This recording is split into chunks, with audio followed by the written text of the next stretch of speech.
I spent 19 years waking up at dawn to run a funeral home, sacrificing everything for my wife and daughter. Then I discovered the text messages. My world collapsed when the DNA test confirmed what I'd begun to suspect. The child I'd raised as my own carried another man's blood. When my daughter defended her mother's betrayal, I slid the test results and an address across the table. 30 minutes to pack. Go meet your real father. My name is Derek Doyle, and I'm 45 years old. I run Doyle's Dignity Memorial Home, Funeral Home, in Millfield, Pennsylvania, a business my grandfather started back in 1952. We've been helping families say goodbye to their loved ones for 3 generations. It's not the kind of job that makes you popular at parties, but it's honest work, and I've always taken pride in giving people dignity in their final moments. I met Renee during my second year of mortuary science school. She was studying nursing then, though she later switched to clinical research. I still remember the first time I saw her at the corner cafe where all the students hung out. She had this laugh that could light up a room, and these deep brown eyes that seemed to see right through you. I was a goner from day one. So, you work with dead people? Renee had asked when I told her what I was studying. Most women were put off by my career choice, but not her. Someone has to. I'd replied with a shrug, waiting for her to make an excuse and leave. Instead, she leaned forward. I think what you're doing is important. Everyone deserves to be treated with respect, even after they're gone. I knew right then I'd found someone special. We dated for 2 years, and things were good between us. We'd talk for hours about everything and nothing. I told her things I'd never told anyone else. About my dad's expectations for me to take over the family business. About my dreams of maybe doing something different with my life before settling down. She understood me, or at least I thought she did. After graduation, we moved back to my hometown. I joined a family business, and Renee got a job at the local hospital. We had an apartment above the funeral home. Not exactly romantic, but it was rent-free while we saved for a place of our own. Things were tight, but we were making it work. Then came the weekend of my cousin's wedding in Atlantic City. Renee had to stay behind for work, or so she said. When I returned Sunday night, something was different. She seemed distant, distracted. When I asked if everything was okay, she just nodded and said she was tired. 2 weeks later, she dropped the bomb. She was pregnant. I was shocked. We'd always been careful, but after the initial surprise wore off, I felt a strange mix of terror and excitement. I was only 26, barely started in my career, but I was going to be a father. Are you happy? Renee had asked, her voice small and uncertain. I pulled her into my arms. We're going to figure this out together, I promised. I'm all in. What I didn't know then was that I was already playing a game where the deck was stacked against me. A game I never agreed to, with rules I didn't understand. We got married a month later. Nothing fancy, just a small ceremony in my parents' backyard with close family and a few friends. Dad pulled me aside during the reception, his hand firm on my shoulder. You're doing the right thing, son, he said, his voice gravelly from decades of cigarettes. A Doyle always steps up. I nodded, watching Renee across the yard as she chatted with my aunt. Her white sundress stretched slightly over her still flat stomach. She caught my eye and smiled, but something about it didn't quite reach her eyes. Our honeymoon was a weekend at a bed and breakfast in the Poconos. I wanted to take her somewhere nicer, but with a baby on the way and a mountain of student loans, it was all I could afford. Renee didn't complain, but I could tell she'd hoped for more. Someday I'll take you to Paris, I promised as we lay in bed our first night. When the business is doing better and the baby's older. I'd like that, she whispered, but her mind seemed elsewhere. The next 7 months flew by. I worked long hours at the funeral home, learning everything I could from my father. The plan was for him to gradually step back while I took on more responsibility. Funeral directing isn't just about handling bodies. It's about helping families through their worst days. I was good at it, surprisingly.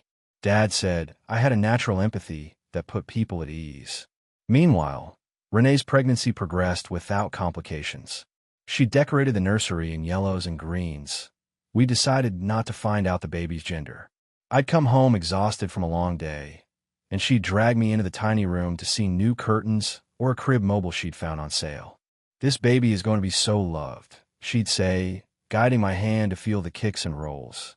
I wanted to believe everything was perfect, but there were moments when I'd catch her staring off into space, her hand on her belly, a sadness in her eyes I couldn't understand. When I asked what was wrong, she'd blame hormones or fatigue. Then one night, I woke to find her side of the bed empty. It was nearly 3 a.m. I found her in the kitchen, scrolling through her phone, tears streaming down her face. "Renee," I approached carefully. "What's wrong? Is it the baby?" She jumped, quickly wiping her screen dark. "Nothing. Just couldn't sleep. The baby was kicking." "You were crying," I pressed. "Just pregnancy hormones," she insisted, forcing a smile. "Go back to bed. I'll be there soon." I hesitated, but ultimately retreated. That was my second mistake, not demanding the truth right then. 3 weeks later, Brooke was born. 7 pounds, 6 ounces of perfection with a tuft of dark hair and deep blue eyes. The moment the nurse placed her in my arms, I was a goner. I'd never loved anything so fiercely, so completely in my life. "She's beautiful," I whispered, carefully passing her to Renee. "She looks just like you." Renee touched our daughter's cheek softly. "Do you think?" she asked in a strange tone. "Absolutely," I replied, not recognizing the first red flag waving right in front of me. The first 5 years were tough. Really tough. The funeral business isn't exactly recession-proof, and we hit a rough patch when the Wilkinson Funeral Home opened across town with their flashy facilities and cut-rate prices. Dad's health started failing around the same time. Emphysema from those damn cigarettes. So I was shouldering more responsibility while training our new embalmer and trying to keep our old clients from jumping ship. I'd leave before dawn and return after dark, sometimes going days without seeing Brooke awake. Renee had returned to work when Brooke turned 2, landing a job as a research coordinator at Astrogen Pharmaceuticals. The money was good, but the hours were unpredictable. Sometimes I'd come home to find Mrs. Henderson, our elderly neighbor, watching Brooke because Renee had been called in for an emergency trial meeting. One winter night, I trudged through 6 inches of fresh snow after preparing old Mr. Sinclair for his viewing the next day. The house was dark except for a small lamp in the living room. I found Brooke curled up on the couch in her pajamas, clutching her favorite stuffed elephant, sound asleep. No sign of Renee. I gently shook my daughter awake. "Hey, princess, where's Mommy?" Brooke rubbed her eyes. She had to go to work. "She said you'd be home soon." My blood ran cold. "How long ago did she leave?" "After dinner." Brooke yawned. "I watched Aladdin and waited for you." I checked my watch. 11:30 p.m. I'd missed at least a dozen calls from Renee while I was in the preparation room. I tucked Brooke into bed, kissed her forehead, and then called my wife, fury building inside me. "Where the hell are you?" I demanded when she answered. "Derek, I'm so sorry." Renee's voice was panicked. "Dr. Yates needed the trial data analyzed tonight. I couldn't reach you, and I thought you'd be home by 8 like you promised. So you left our 5-year-old daughter alone? Anything could have happened." I called Mrs. Henderson, but she wasn't home. I didn't have a choice. "There's always a choice." I cut her off, my voice hard. "Family comes first. Always." The next morning, I marched into Dad's office and told him I needed regular hours. No more 16-hour days. No more missed dinners. He didn't like it, but he understood. Family was sacred to him too. I hired 2 more staff members, reworked our pricing structure, and launched a marketing campaign emphasizing our deep local roots compared to Wilkinson's corporate backing. Within 6 months, our business had stabilized. I was home by 6 most evenings, in time for dinner and Brooke's bedtime routine. Renee seemed relieved at first, but also somewhat distant, as if my increased presence was disrupting a rhythm she'd established. She'd receive calls during dinner that she'd take in the bedroom, returning with vague explanations about work emergencies. "You know what it's like," she'd say with a shrug. "Life and death trials." I didn't question her. I was too grateful for the peaceful moments with Brooke, bath time stories, teaching her to ride her bike, watching her eyes light up when I bring home ice cream as a surprise. "You're my best girl," I'd tell her as I tucked her in at night. "And you're my best daddy," she'd reply, her small hands framing my face. Those moments made everything worth it. They were what kept me going through the hard times that were yet to come. Time moves in strange ways when you're raising a child. Some days feel endless, like when Brooke got chicken pox, and I took a week off to care for her while Renee was at a pharmaceutical conference in Chicago. Other times, years seemed to vanish in the blink of an eye. Suddenly, Brooke was 12, then 15, then preparing for her senior year of high school. She grew into a smart, determined young woman with her mother's dark hair, and quick-wit. Everyone said how much they looked alike, and I'd beam with pride, never questioning the observation. My father passed away when Brooke was 13. Heart attack, quick and merciful. The funeral home became fully mine then, and I'd expanded it into the digital age with virtual memorial services and a website that let families arrange everything online if they preferred.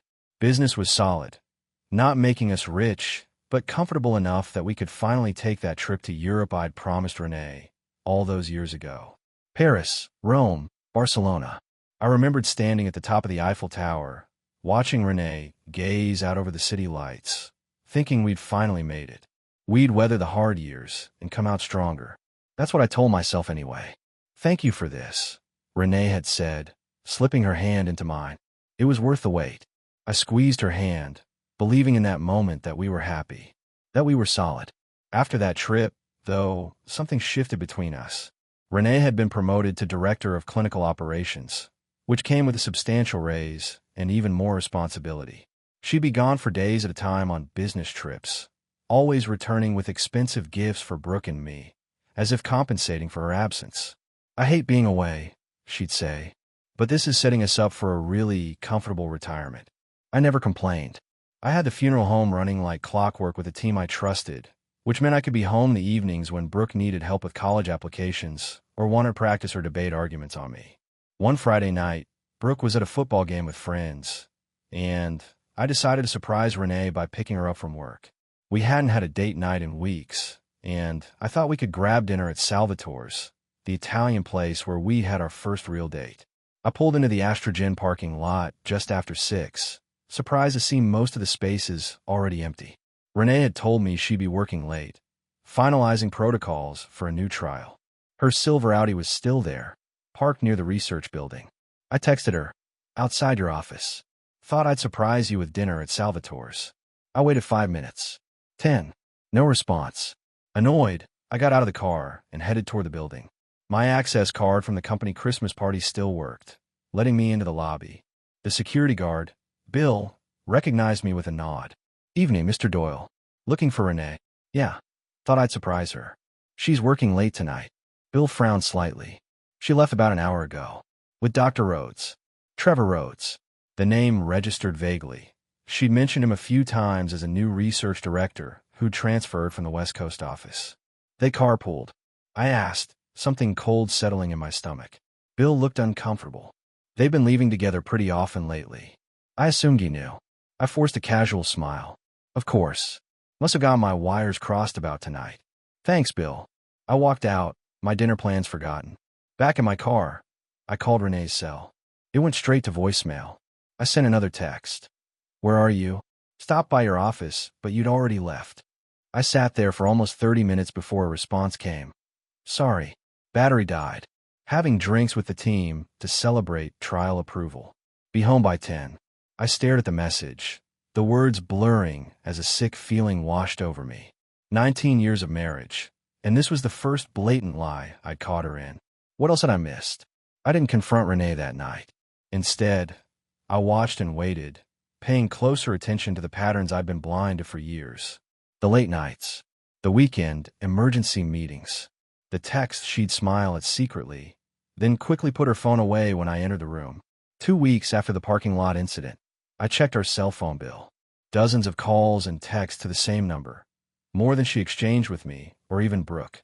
I didn't recognize it, but a quick search linked it to Trevor Rhodes, Ph.D.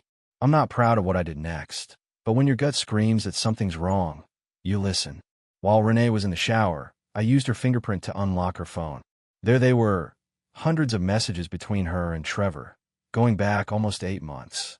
Not all were inappropriate, but enough crossed the line to confirm my suspicions.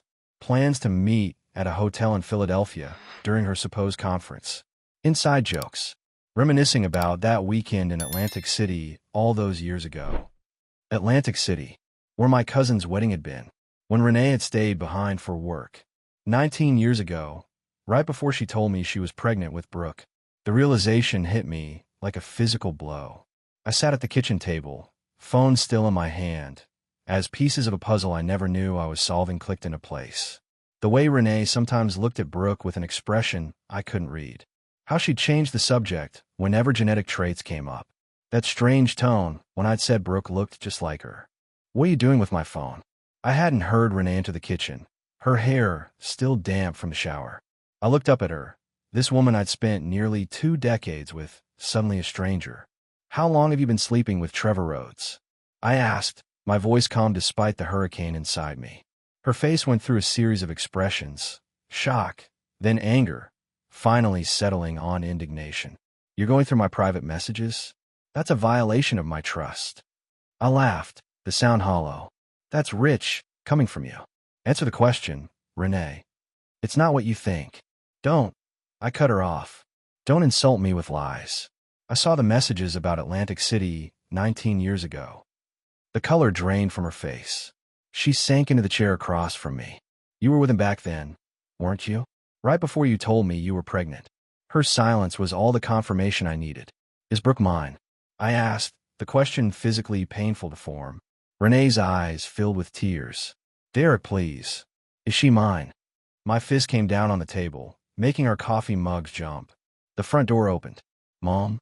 Dad? I'm home." Brooke's voice froze us both. Renee wiped her eyes quickly. "We'll finish this later," I said, standing up. "But I want a DNA test. And I want the truth. All of it." I handed Renee her phone and walked out to greet my daughter, the girl I'd raised, loved, and who might not be mine at all. The next week was excruciating. I moved into the spare bedroom, telling Brooke it was because of my snoring. I couldn't bear to sleep next to Renee, not with the weight of unspoken truths between us. During the day, I went through the motions, work, dinner, casual conversation that felt like walking on glass. I found a DNA testing service online and ordered a kit.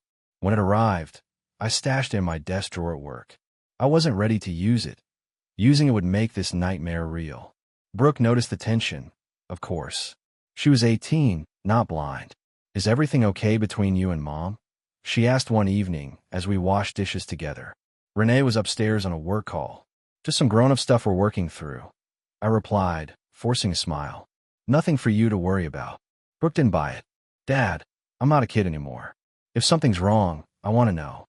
I looked at my daughter, her trusting eyes, the determined set of her jaw. I taught her to face problems head-on, yet here I was, hiding the truth from her. But how could I tell her that her entire identity might be built on a lie? "It's complicated, sweetheart. Your mom and I need to sort some things out first." She studied my face, then nodded slowly. "Okay, but promise you'll tell me if it's something serious." "I promise," I said, knowing it was a promise I'd eventually have to keep. That night, I heard Renee on the phone through the bedroom wall. Her voice was low, urgent. I couldn't make out most words, but I caught "he knows," and "not yet," and "you need to stay away." Each syllable felt like another stake in the heart of our marriage. The next day, I left work early and drove to Astrogen Pharmaceuticals. I needed to see this man, this Trevor Rhodes who might have fathered my child. The security guard recognized me, buzzed me in without question. "Dr. Rhodes is in lab 4, he said, pointing down the hallway. I found him hunched over a microscope, tall and lean with salt and pepper hair. When he looked up, I saw the same blue eyes that Brooke had, eyes I'd always attributed to my mother's side of the family. "Can I help you?" he asked, clearly not recognizing me. "I'm Derek Doyle, Renee's husband." The color drained from his face. He glanced toward the door, calculating his escape route like a cornered animal. I blocked his path. "We need to talk," I said evenly. "Look, I don't want any trouble. Should have thought about that before sleeping with my wife." My hands clenched into fists at my sides. "Were you with her in Atlantic City 19 years ago?" His silence was answer enough. "Did you know she was pregnant after? That she came back to me? Let me believe the baby was mine." He shook his head slowly. "No. We lost touch for years after that weekend. I transferred to the West Coast office. We only reconnected when I moved back east last year for this position." "And when you did reconnect, did she tell you about Brooke?" His eyes widened slightly, genuine surprise. She's 18, right? Going to college next fall." I nodded, watching realization dawn on his face. "Renee never said anything about Jesus." He ran a hand through his hair. "I didn't know. I swear to God, I didn't know." I believed him, which somehow made everything worse. Renee hadn't just betrayed me.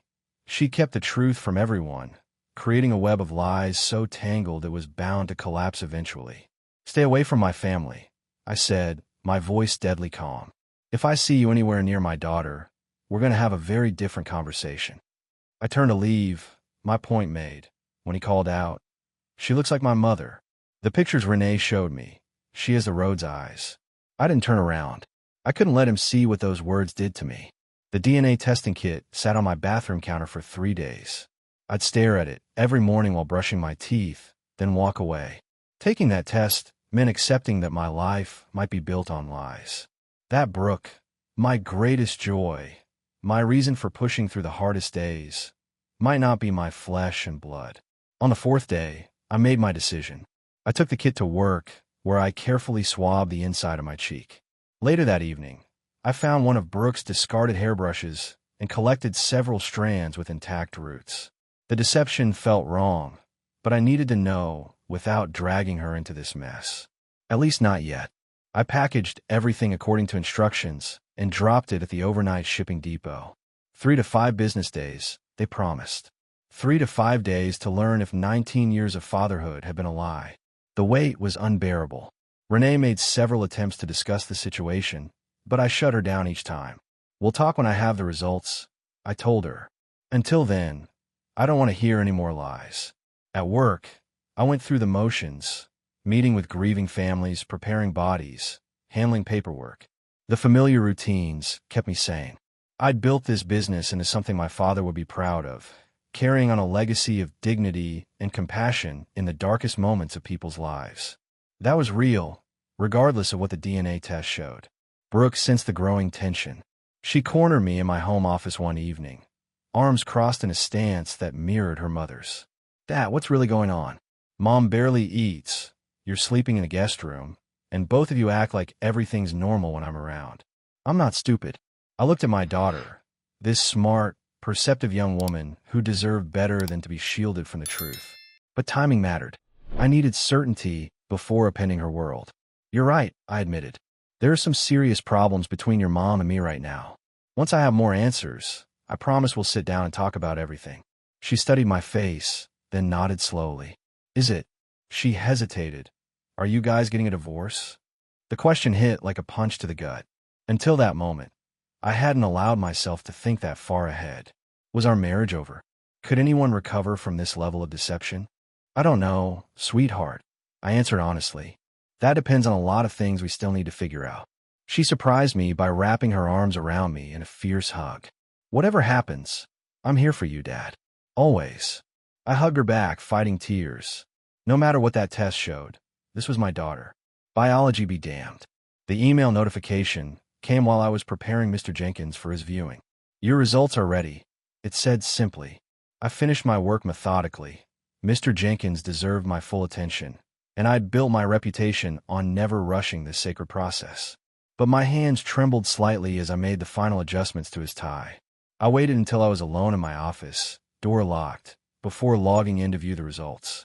The medical jargon was dense, but the conclusion was unmistakable: 0% probability of paternity.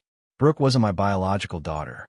I sat motionless, staring at the screen until the words blurred. 19 years of memories flashed through my mind, teaching Brooke to ride a bike, bandaging scraped knees, helping with homework, cheering at her debate tournaments, all while another man's DNA flowed through her veins. When I finally left the office, it was past 8. I drove home on autopilot, emotions cycling between numbness and rage. Renee's car was in the driveway, but Brooke's wasn't. Debate team practice, I remembered dimly. Renee was in the kitchen, cooking dinner. She turned when I entered, took one look at my face, and set down her spoon. "The results came," she said. "Not a question. She's not mine." My voice sounded distant, like it belonged to someone else. Renee sank into a chair. "Derek, please listen." 19 years, Renee. I gripped the back of a chair to steady myself. 19 years you let me believe I was her father. Was any of it real? Our marriage? Our life together? Of course it was real. Tears streamed down her face. I never planned any of this. That weekend with Trevor was a mistake. One stupid mistake. A mistake is forgetting an anniversary.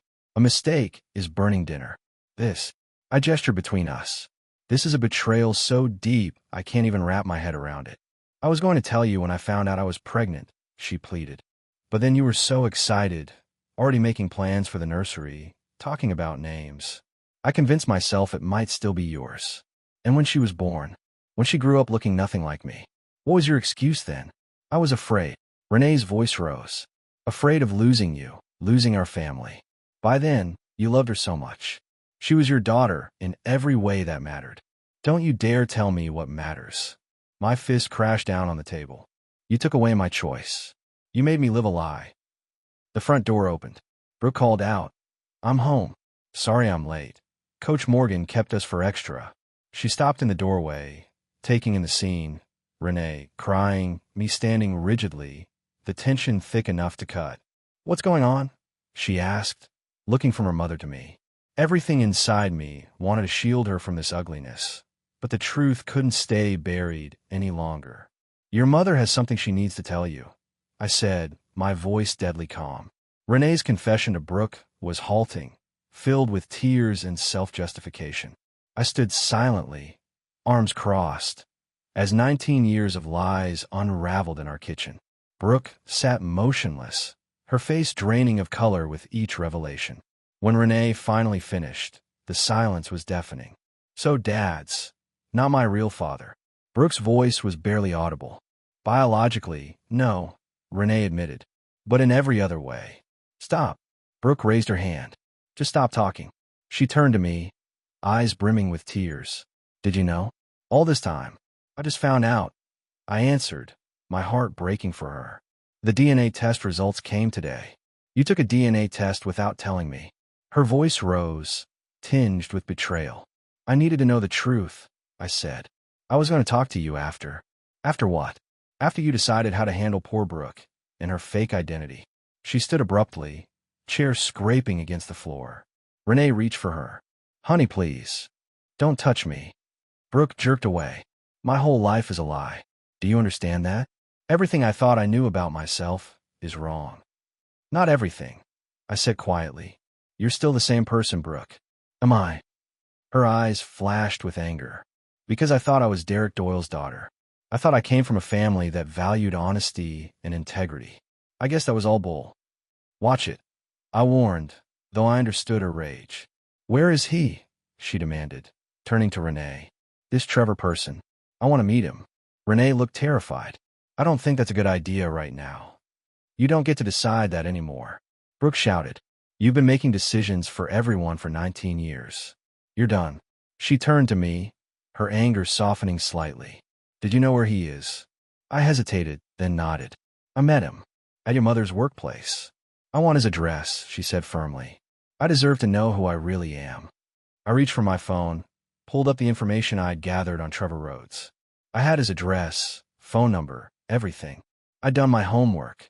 Always prepare for the worst, Dad had taught me.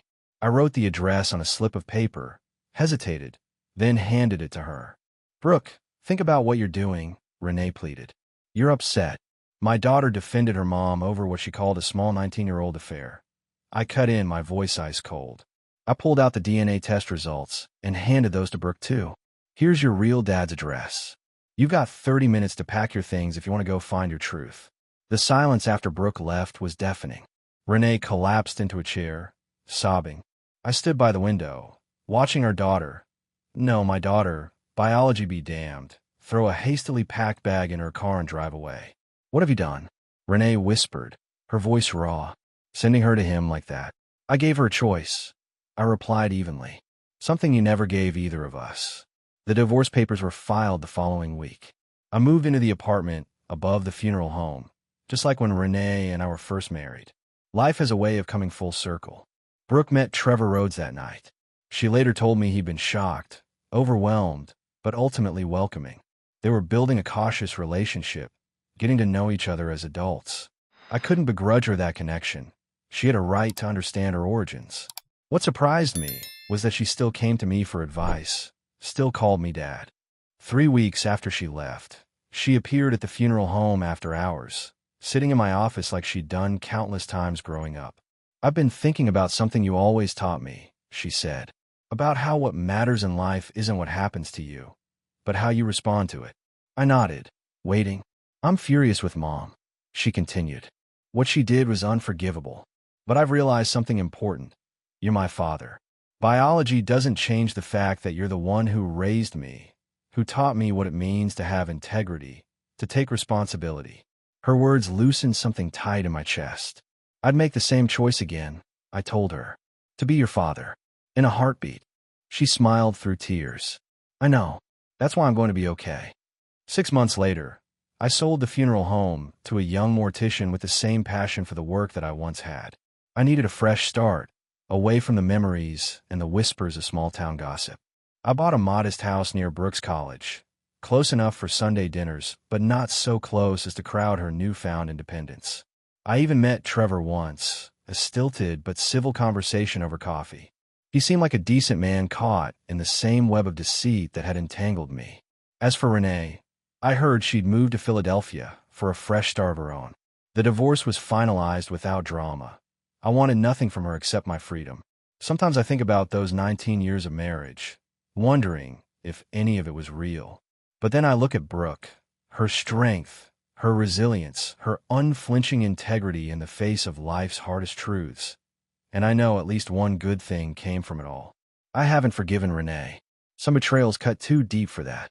But I've found peace in building a new life, one founded on truth rather than lies. And in the end, that's what matters most. Facing reality head-on and moving forward with courage, no matter how painful the journey might be.